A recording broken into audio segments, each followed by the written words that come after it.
Hello, I'm Anna Kasatkina and you're watching the latest InstaForex news. The report of the Cabinet of Ministers in Japan on the economic outlook for 2011 financial year seems to state that the real GDP will rise by 1.5% and the nominal GDP will ascend by around 1%. The government will present the official forecast this month after analyzing various data, as well as the revised GDP for the third quarter, published on Thursday. In accord to the predictions of the Bank of Japan, the real GDP will upturn by 1.8% in the 2011 financial year. However, the Cabinet of Ministers seems to be pessimistic as to reaching such high growth tempo.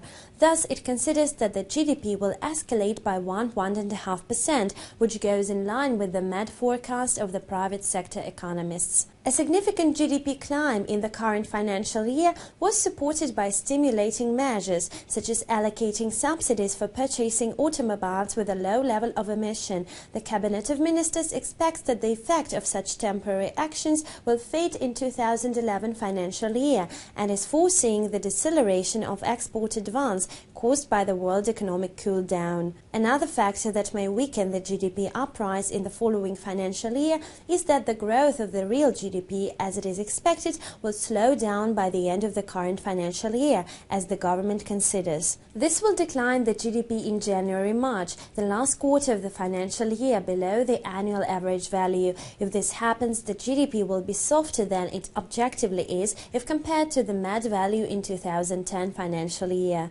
Keep in touch with the latest financial news provided to you by InstaForex. Goodbye.